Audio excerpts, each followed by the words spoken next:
Albanës, vazhdojmë me lidhjen e radhës, do të shkojmë tani në Gjilan, ku kolegja jonë Ardiana voton me kusht, pasi që gjendet në qytetin e saj, e ne do të përcjellim live se si po i shkon procesi i votimit.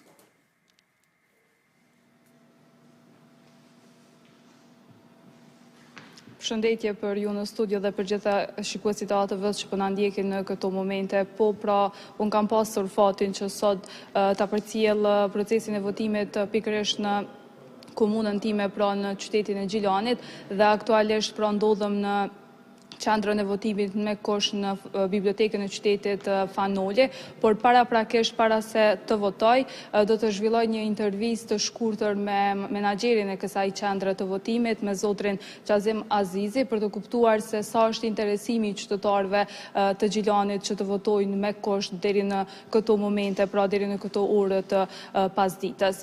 Përshëndetje i nderuar dhe faleminderit shumë për kohën. Përshëndetje dhe juve. Faleminderit. A mund të na tregoni se sa është interesimi i qytetarëve të Gjilanit të votojnë me kusht deri në këtë orë të pasdites, pra ora shënon 15-11 minuta, sa qytetarë kanë votuar me kusht në këtë qendër? Po, mund të them se qendra votimit është hap me kohë dhe ka shkuar gjithçka qetë. Tash sa e mora numrin e atyre votuesve ishte diku 39. Dikun kanë votuar 24 femra dhe 15 meshkuj.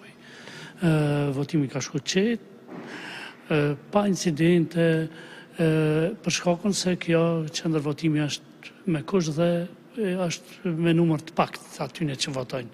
Ma merr mendja që edhe pak shumë kanë në këtë radhë deri tash kanë votuar pak më pak se herën e kaluar.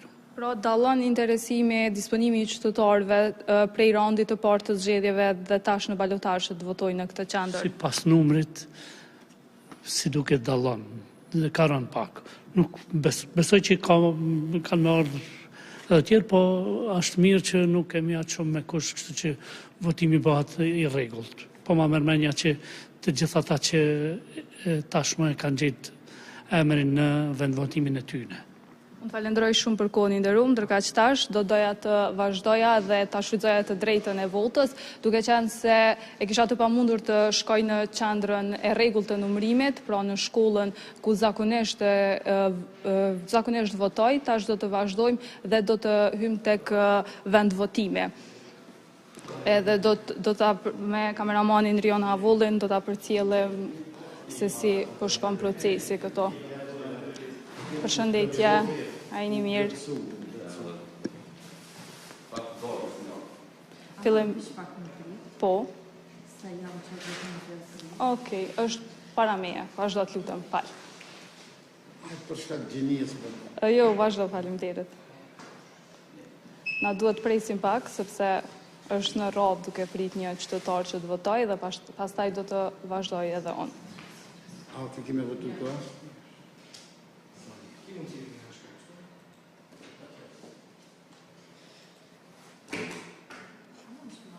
Po. Paraprakisht para se të votojmë, bëhet edhe verifikimi i të dhënave nga vëzhguesit këtu në qendër.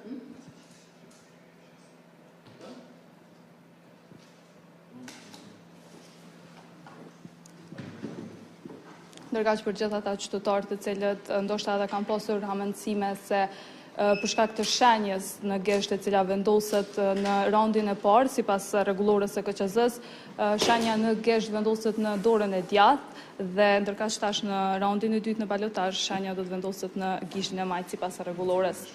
Po. Faleminderit. Përshëndetje. Njënin kandidat. Në rregull. Edhe pak shenjë në dorën e majtë. Në rregull. Faleminderit shumë.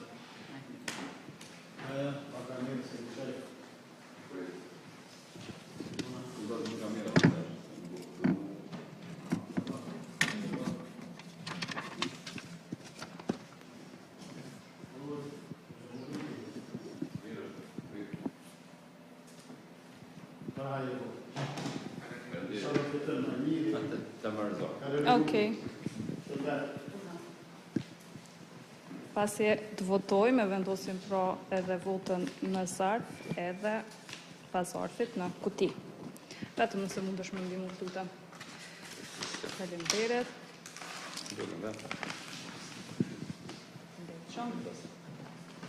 Mbarë, faleminderit shumë. Unë e shfrytova të drejtën për të votuar në qendrën me kusht tek biblioteka Fanolje, me votën time në këtë vend votim, gjithsej janë bërë deri tash në këto momente 40 votues. Ndërka që një bëjthirje të gjithë qytetarëve që të dalin dhe të votojnë e të shfrytëzojnë të drejtën e tyre legjitime. Studio. Jemi këtu në studio, pra është procedurë krejtësisht e thjeshtë edhe nëse votoni me kusht. E ndoqëm drejt për drejt Ardianën. Pëlqeu ai qytetari, u bë personazh, ishte personazh karizmatik. Fati, që të jetë drejt për drejt i përcjellur nga ATV në gjatë procesit të xhirimit. Kërkush nuk mundet me thonë s'ke votu. Jo, tashmë e ka me dëshmi kështu, veç u tregon videon. Okej, nga Gjilani edhe votimi i Ardianës